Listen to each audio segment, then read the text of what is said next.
Good morning guys and welcome to MTR Goat Farmer TV. Today, samahan niyo po ako at tayo magpupurga sa ating mga alagang kambing. Tara! Kung makikita nyo, napakakalat pa dito sa ating mini goat farm. Kasi nga, umaga pa lang, 6:30 AM pa lang, no? Kaya maaga tayo nagpupurga na sa ganon, maging epektibo ng mas maayos yung ating pampurga sa ating mga alagang kambing. Kasi kapag nagpurga tayo ng medyo late na, mga alas 8 ng umaga and then alas 9, kakain na sila. So hindi na ganong epektibo yung yung pampurga sa ating mga alagang kambing, no? And then mas maganda po at least 5 to 8 hours na hindi pa kumakain ng ating alagang kambing bago natin sila purgahin. Okay, halimbawa na lang po, last na kumain sila is alas 9 ng gabi. Kahit alas 6 ng umaga, yan, magpurga po tayo, na? Sa pagpupurga natin guys sa ating mga alagang kambing, magkakaiba po ang ating gamit, no? So tulad dito, bisirong kambing, no? Hindi pa siya nasasampahan kasi nga bata pa. Ang pupurga natin sa kanya is albendazole, no? Para naman po sa mga dumalaga o sa mga inahin na wala pa ring sampa. Tsaka sa barako, yan, albendazole po yung gamit natin. Para naman po sa mga buntis, no? Iba rin po ang nila, which is yung fenbendazole. Nang sa ganon, hindi po sila makunan. Magkakaiba po kasi yan sa buntis at sa hindi buntis. Para safe, ang gagamitin po natin is fenbendazole. So, ang tanong, bakit ba tayo nagpupurga, no? Kung makikita nyo guys, no? Yung iba nagkakaroon ng kambing na nagtatae. Ito ay dahilan na nakakain sila ng damo na basa sa umaga. And then, puro bulate na yung tiyan nila. Bakit ba nagkakaroon ng bulate, no? Ito ay pag nagpapastore tayo ng paulit-ulit sa isang lugar. Yan. Kasi syempre kapag nagdumi sila, sa loob ng 4 days, mabubuo na dyan yung bulate. Lalabas na dyan, no? Kaya akit-akit yan sa damo. And then yun na naman ang makakain nila. Kaya that's the time na nagkakaroon ng bulate yung kambing. At syempre, damo yan. Nandyan talaga yung mga bulate, no? Kahit na hindi galing sa kanilang pupo, nagkakaroon talaga ng bulate yung kambing. So para ma-ensure natin na maging healthy sila, kailangan natin sila purgahin, no? Kasi baka mamaya panay lang tayo ng pakain, nagtataka tayo bakit hindi tumataba yung ating mga alagang kambing, no? Kasi nga po, iba ang nakikinabang sa mga pinapakain natin sa kanila, which is yung mga bulate. Bulate yung pinapataba natin, hindi yung ating kambing. Okay? So tara, at tayo ay magpupurga na.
So yun guys, tapos na rin tayo mag-purga. Halos 20 minutes lang naman siya purgahin, mabilis lang, no? Kasi hindi naman siya alpas na totaling malayo. Hey, Ruby! Wag! Ang liit niyan. Doon na kayo, doon. So hindi ko na lang pinurga, yung talagang mga 1 month na lang na anak, no? So saka na lang sila, pagka-anak na lang, saka na lang natin sila pupurgahin. Ruby! He! Ay, naku po. Dito kayo. Bulinggit ko. Sinusuwag ni Ruby. Si Ruby kasi walang patawad dyan eh.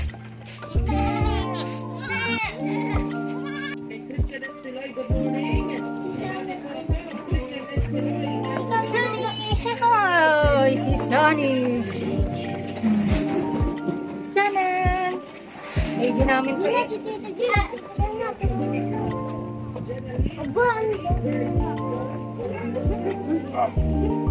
Ano ka ni Cortila?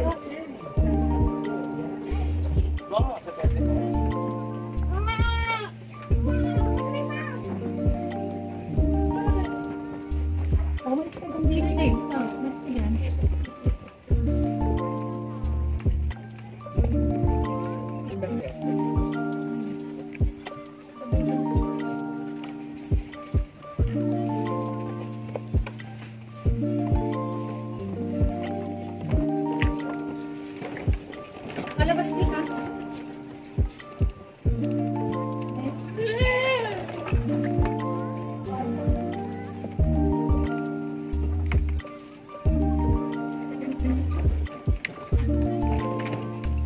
Alam, mapupulsog na sila nini. Ito.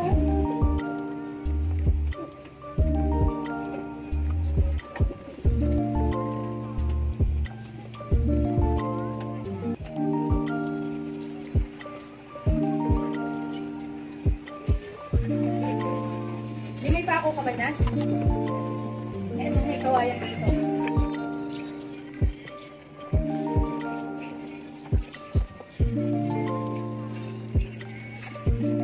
Ayos na yan.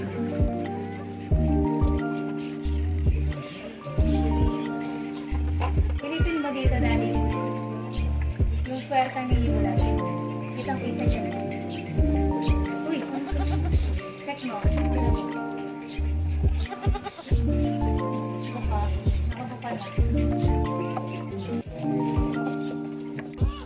Guys, maraming pong salamat sa inyong panonood. At yan po, ipapakita ko po sa aking susunod na YouTube video ang aktual po na panganganak ni Bulag. Hanggang dito na lang po muli. Paalam!